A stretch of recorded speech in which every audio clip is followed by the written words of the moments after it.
Magluluto tayo ng chicken wings with pork and beans. So, hinugasan muna natin ang ating manok with salt and water. I-rub natin siya and then add tayo ngayon ng timpla niya na black peppercorn and then pink salt. Uy, social. Pero pwede naman ordinary salt lang. So, i-rub po natin, no, para kumapit yung timpla. So, ganyan. Malinis naman po yung kamay na yan. Kaya, okay lang. Pwede naman kahit hindi naka-gloves. Then, add tayo ng ginger powder. At ito po ang ating gagamitin na pampalasa, ang pork and beans. Kahit anong brand po, walang problema. Ito na, habang nakamarinate po siya, no, papakita natin lahat ng gagamitin natin. Soya sauce, bay leaf, sugar, and then now, i-preheat na po natin yung ating pan. So, painitan mabuti bago po natin ilagay isa-isa itong ating chicken wings. So, iayos po natin siya para maluto yung isang side and then mamaya po, babalik na rin natin siya para both side. Mapabawas din po ng lansa yan. Kaya piniprito natin ng walang mantika sa mahinang apoy. So, ito, balik na rin na po natin siya para hindi naman po ma-overcook. Nakita nyo naman, nagtutubig. Hindi naman natin nilagyan ng tubig, diba? So, ngayon naman po, hahanguin natin itong ating napirito na manok. Slight frying lang po, no? Hindi kailangan ma-deep fry or what.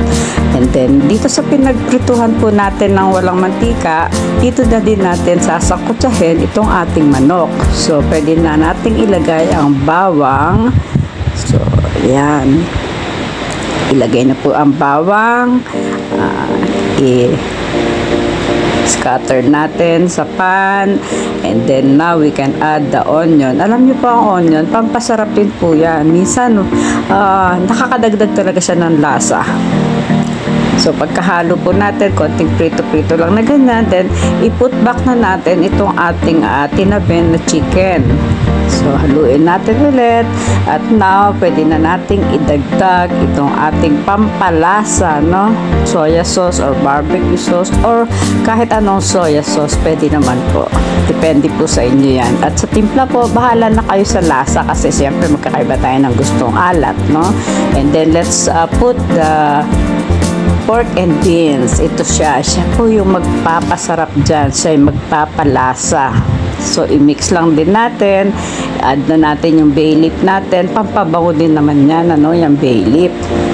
So, kapag na-mix na po natin siya, pwede muna nating takpan at mamaya i-check po natin kung okay na siya. Now, eto na po. Check na natin kung luto na ba.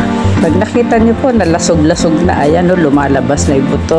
Abay, hinaan nyo na po yung apoy at malapit na po siya. Ready na po siyang kainin. Nakita nyo naman, oh, ang sarap. Try nyo din po.